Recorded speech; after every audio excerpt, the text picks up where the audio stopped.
formal schon längst alles in trockenen Tüchern ist. Die Bürgerinnen und Bürger werden die Neuerungen nicht sofort zu spüren bekommen. Doch werden sie die Politik des Landes prägen. Präsident Putin wird nicht nur für 2 weitere Amtszeiten kandidieren dürfen. Die Macht seines Amtes wird durch die Reform weiter gestärkt. Russisches gilt demnächst vor internationalem Recht. Und die Unteilbarkeit des russischen Territoriums wird ebenfalls in der Verfassung verankert, wozu aus Sicht des Kreml auch die annektierte Halbinsel Krim gehört. Marta Wilczynski über die Volksabstimmung in Russland und über die Folgen der Verfassungsreform. Ihr Name ist auch ihr Künstlername, Luan aus Frankreich. Hier ein Song aus ihrem Debütalbum Hier. Est-ce que tu vas lui dire? Est-ce que tu vas lui mentir? C'est drôle. Va dire. Serait-ce meilleur ou pire? Elle connaît ce qu'on dit ailleurs, vers d'autres vents. Attends, tu souffres maintenant. Tu dis que t'es qu'un con, t'es là. Penses-tu mon son en rien? Tu voudrais avouer, lui dire c'est te condamner, c'était laisse continuer à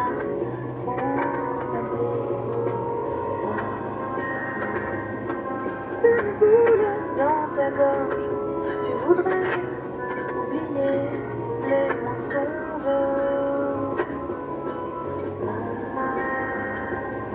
Et cette boule dans ta gorge, les regrets, un secret qui te ronge. Est-ce que tu vas t'enfuir?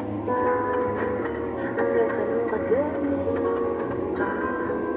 Assumer, est-ce tout oublier? Tu voudrais respirer un naufrage à essuyer tes larmes. Penses-tu bon sécher? Une boule dans ta gorge, tu voudrais oublier les mensonges. Et cette boule dans ta gorge, les regrets, un secret qui te ronge. Loan mit Adieu in der Bayern 2 Radiowelt, 5:45. Als das Coronavirus auch bei uns in Europa mehr und mehr um sich gegriffen hat, da war der Run auf Schutzmasken riesig. Die Nachfrage höher als das Angebot und jeder hat gekauft, was zu kriegen war. Auch europäische Behörden haben Großeinkauf gemacht und dabei unter anderem Millionen Schutzmasken gekauft, die von minderwertiger Qualität waren und zweifelhafte Zertifikate hatten. Nach Recherchen des Bayerischen Rundfunks hat das Bundesgesundheitsministerium mindestens 800.000 unsichere Masken ausgeliefert. Gelandet sind die bei niedergelassenen Ärztinnen und Ärzten. FFP2, KN95 sagt auch, dass es FFP2 ist, aber das ist ja ein sehr windiges Produkt. Auf dem Kaffeefilter sind Partikel und 2 Gummibänder dran. Ob also die Filterleistung dieser Maske tatsächlich entspricht, kann ich nicht beurteilen. Der Münchner Hausarzt Hannes Blankenfeld ist verunsichert. Die Kassenärztliche Vereinigung Bayerns hat ihn in den vergangenen Monaten mit Schutzmasken geliefert, die ihn vor einer Corona-Ansteckung schützen sollen. Gemeinsam mit BR-Reportern schaut er online im Schnellwarnsystem der EU nach. Also das ist genau meine Maske hier. Filterrückhaltung ist unzureichend und die Maske passt sich beträchtlich an das Gesicht an. Erhöhtes Infektionsrisiko, heißt es im Warnsystem. Immer wieder tauchen solche Masken in deutschen Arztpraxen auf. Viele der Schutzmasken, die die kassenärztlichen Vereinigungen an Ärzte verteilt haben, hat das Bundesgesundheitsministerium. Mindestens 800.000 dieser Masken wiesen Mängel auf oder entsprachen nicht den Anforderungen. Das ergibt eine BR-Anfrage an alle kassenärztlichen Vereinigungen. Wie viele der unsicheren Masken zum Einsatz kamen, lässt sich heute nur schwer nachvollziehen. In Niedersachsen etwa sind 3 verschiedene vom Gesundheitsministerium gelieferte minderwertige Masken in den Arztpraxen gelangt. Detlef Hafke von der KV Niedersachsen schildert. Wir haben daraufhin eine Rückrufaktion gestartet. Wir konnten nicht mehr genau nachverfolgen, an welche Praxen wir diese Masken gesendet hatten, aber wir haben dann bei uns im Intranet, im geschlossenen Internetportal für unsere Mitglieder diese Masken dargestellt und haben dann tatsächlich aus rund 400 Arztpraxen Rückmeldungen bekommen, dass diese Masken dort angekommen sind. Diese Masken sind dann tatsächlich ausgetauscht worden. Das Bundesgesundheitsministerium lässt beschaffte Masken von TÜV Nord stichprobenartig testen. Mit PR-Informationen lieferte das Ministerium allerdings in mehreren Fällen Masken auf, die vorher vom TÜV Nord beanstandet worden waren. Hausarzt Hannes Blankenfeld ärgert sich. Das möchte ich nicht glauben müssen, weil dann wäre ich doch sehr entsetzt. Jetzt ja von einer Körperverletzung, was da läuft. Das Gesundheitsministerium begründet diese Fehlzustellungen mit dem hohen Liefervolumen und dem Zeitdruck in der Pandemiesituation. Die fehlerhafte Ware sei zurückgewiesen worden. Mehrere kassenärztliche Vereinigungen geben auf PR-Anfrage an, dass das Bundesgesundheitsministerium sie nicht ausreichend über unsichere Masken informiert habe. Die KV Rheinland-Pfalz etwa schreibt, teils aus Presseberichten davon erfahren zu haben, dass minderwertige Masken geliefert wurden. In Bayern war es ein Arzt, der die KV aufmerksam machte. Er hatte selbst im EU-Schnellwarnsystem nachgesucht. Und auch die KV Baden-Württemberg schreibt, Zitat, seitens der zuständigen Behörde wurden wir nicht gewarnt. Das Gesundheitsministerium weist die Vorwürfe zurück und gibt an, man werte das EU-Schnellwarnsystem regelmäßig aus. In den Fällen, bei denen ausgelieferte Masken identifiziert werden konnten, seien Warnmeldungen erfolgt. Der FDP-Bundestagsabgeordnete und Fraktionsvize Michael Theurer fordert im BR-Interview Konsequenzen. Vor dem Hintergrund muss das gesamte Schutzmaskenthema politisch aufgearbeitet werden, denn Deutschland ist ja in eine sehr prekäre Lage dadurch geraten, dass wir nicht ausreichend auf die Pandemie vorbereitet waren. Hausarzt Hannes Blankenfeld hofft für die erwartete nächste Corona-Welle im Herbst, dass die Bundesregierung aus ihren Fehlern gelernt hat. Denn jede Maske nochmal prüfen, das könne er als einzelner Arzt nicht leisten. Maximilian Zierer über minderwertige Schutzmasken, die das Bundesgesundheitsministerium ausgeliefert hat, offenbar ohne entsprechende Warnung. Heute auf Bayern 2. Ein Boxlehrer mit einem besonderen Klientel. All die Jahre arbeite ich mit jungen Leuten, mit Leuten, die vielleicht auch von der Familie nicht so viel Achtung geschenkt bekommen. Übers Boxen hilft Ali Çukur den Jugendlichen ihren Weg zu finden und ist dabei viel mehr als nur strenger Trainer. Einer, den ich trainiert habe, der ist Arzt geworden, hat mir geschrieben, Ali, nur dir habe ich das zu verdanken. Du warst nicht nur ein Boxtrainer für mich, du warst wie ein Vater, du warst Lebenslehrer. Was treibt Ali Çukur an? Ich will nicht nur, dass mein Verein Erfolg hat, sondern ich will einfach den Menschen helfen. 1:1 der Talk mit dem Boxtrainer Ali Çukur, kurz nach 16 Uhr auf Bayern 2. Sich geborgen fühlen, sicher, das brauchen Kinder. Nur manchmal ist die Welt von Kindern alles andere als sicher. Die Ermittlungen im Fall Bergisch Gladbach haben offenbart, wie verbreitet Kindesmissbrauch bei uns in Deutschland ist. Und sexueller Missbrauch ist ja nur eine Form von Gewalt gegen Kinder. Wie häufig Kinder weltweit Gewalt erleben, dazu gibt die Kinderschutzorganisation UNICEF heute eine Pressekonferenz in Berlin. Schon jetzt ist klar, die Zahlen werden erschreckend sein. Und die Gewalt geht meistens von denjenigen aus, die eigentlich für den Schutz der Kinder verantwortlich sind, von den Eltern. Warum werden Jungen und Mädchen nicht viel früher aus Familien genommen, wenn es Anzeichen von Gewalt gibt? Das fragen wir Hans-Jürgen Schimke. Er ist emeritierter Juraprofessor und Experte für Kinderrecht. Herr Schimke, herzlich willkommen in der Bayern 2 Radiowelt. Schönen guten Tag. Angesichts der vielen Verdachtsfälle im Ermittlungskomplex Bergisch Gladbach, mehr als 30.000 Tatverdächtige, versagen Staat und Behörden beim Schutz von Kindern? Man muss sagen, dass es sich um ein systemisches Versagen handelt und die Grundlage des Handelns der staatlichen Behörden, Jugendämter und Familiengerichte eben das Grundgesetz ist.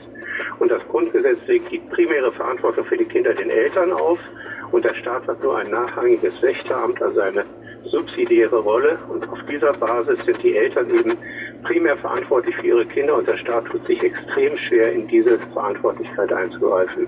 Trotzdem, ich sag mal, Vertrauen ist gut, Kontrolle manchmal besser. Wie weit schaut der Staat denn rein in deutsche Wohn- und Kinderzimmer? Also sehr wenig. Es gibt ganz wenig Möglichkeiten, auch in der frühkindlichen Erziehung sozusagen schon sich als Staat aktiv zu beteiligen. Wir kennen Elternbesuchsdienste, wir kennen Früherkennungsuntersuchungen, die gemacht werden sollen, aber sowas wie in Dänemark, wo mit der Geburt eines Kindes eine Krankenschwester in die Familie kommt, sich die Familie begleitet, beobachtet, das gilt dann auch für die Königsfamilie in Dänemark, das heißt für alle, So etwas gibt es bei uns nicht, wo die aktive Rolle des Staates darin besteht, die Kinder zu schützen und zu begleiten und zu fördern, nicht um in die elterliche Autonomie einzugreifen, sondern um der elterlichen Erziehungsfähigkeit viel Kraft zu geben und sie dabei zu begleiten. Woran liegt es? Ist es historisch begründet, dass es bei uns in Deutschland anders ist? Ja, eindeutig historisch begründet. Das gibt es sonst nicht in meinen mir bekannten Rechtsordnungen.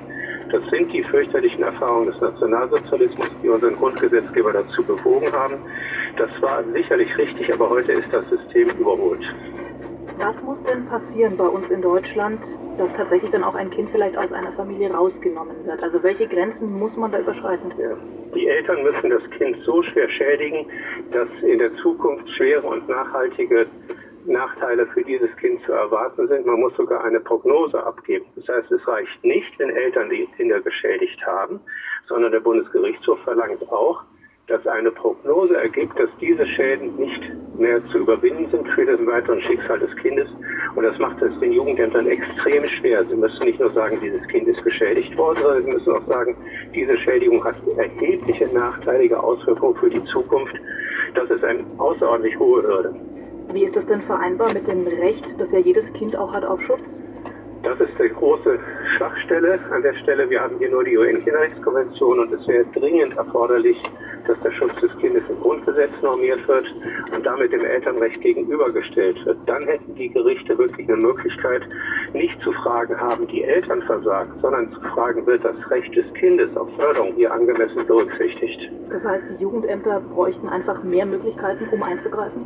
Ja, mehr Möglichkeiten, um einzugreifen, auch mehr konzeptionell gut. Sie können auf der bestehenden Rechtslage auch schon viel erreichen, aber die Jugendämter werden immer in die Ecke der Kinderklaubehörden gedrängt und dann versuchen sie da rauszukommen und überziehen den Gedanken der Unterstützung und der Hilfe bis ins manchmal nicht mehr erträglich hinein. Wie viel liegt denn eigentlich im Ermessensspielraum? Also Sie arbeiten ja auch als Dozent an Fachhochschulen und helfen damit, Sozialpädagoginnen und Sozialpädagogen auszubilden. Was sagen Sie denen? Ich sage, dass es sehr stark auf ihre subjektive Haltung ankommt. Sie müssen ein gutes Verständnis von Kinderrechten haben. Sie müssen ein gutes Verständnis von der Entwicklung von Kindern haben. Und sie müssen in der Lage sein, die Rechtslage so zu beurteilen, dass sie nicht nur auf die Eltern schauen und natürlich auch die Eltern unterstützen, sondern neben den Eltern immer auch die Kinderrechte im Blick haben. Und das ist in der Ausbildung in den bisherigen Jahren oft nicht so thematisiert worden. Großes Thema ist ja jetzt bei uns tatsächlich, wie können Kinder in Zukunft besser geschützt werden? Und Bundesjustizministerin Christine Lambrecht, die will jetzt die Mindeststrafen für den Besitz von Kinderpornografie und sexuellen Missbrauch erheben. Hilft das so eine Gesetzesverschärfung oder setzt es am falschen Ende an? Weil da ist ja schon wieder alles passiert. Also es setzt aus meiner Sicht am falschen Ende an. Es kann in begrenztem Umfang helfen, die Ermittlungsfähigkeiten zu verbessern. Wenn man das zu einem Verbrechen macht, hat die Polizei, die Staatsanwaltschaft mehr Möglichkeiten der Verfolgung. Aber ich gebe Ihnen recht, es setzt nicht am richtigen Ende an. Dieses Strafrecht hat nur mit dem Täter zu tun und nicht mit dem Opfer. Und wenn man die Kinder nicht zu Opfern werden lassen will, dann muss man vorher einsetzen. Und man muss da einsetzen, wo die Kinder wirklich bedroht und gefährdet sind, nämlich in den Familien. Und die familiäre Autonomie darf nicht mehr so hoch geschätzt werden, wie das bisher gewesen ist. Hans-Jürgen Schinke mit ganz klaren Ansichten darüber, wie Kinder besser geschützt werden könnten und besser geschützt werden müssten. Ganz herzlichen Dank fürs Gespräch, Herr Schinke. Dankeschön.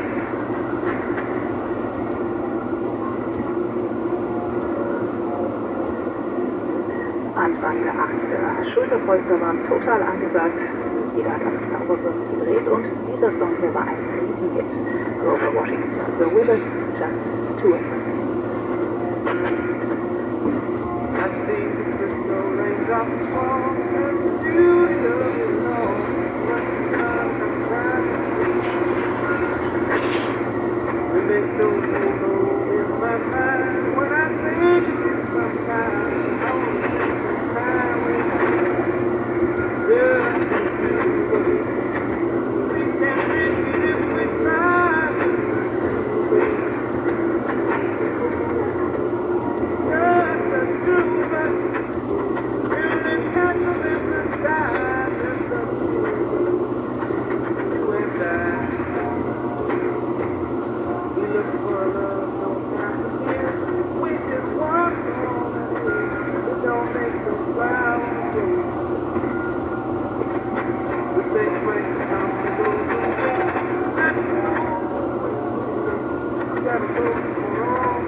Wer sich ehrenamtlich engagiert, der braucht vor allem Zeit.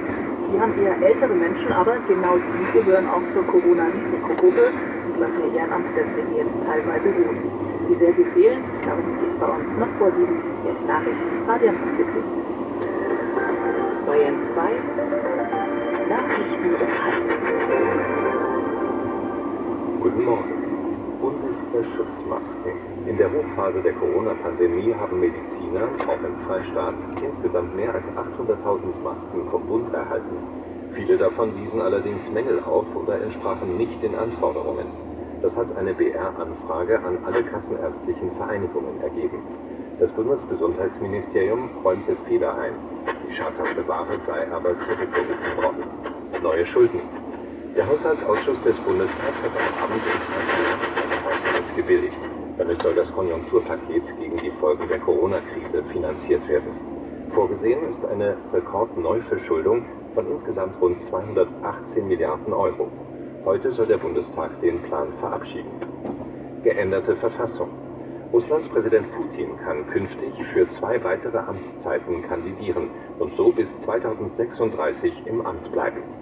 Der geplanten Verfassungsänderung haben nach Angaben der Wahlkommission rund 78% der Wähler zugestimmt.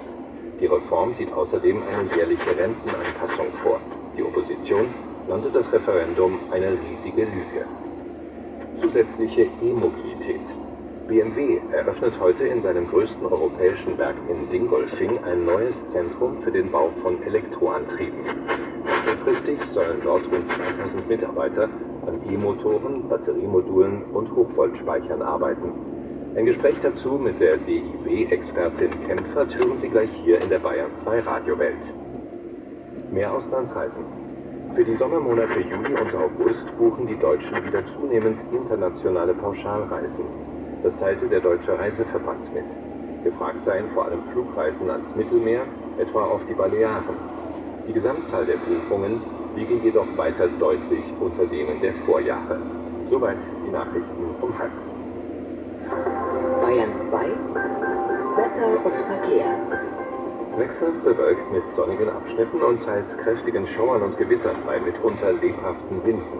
Höchstwerte 21 bis 26 Grad.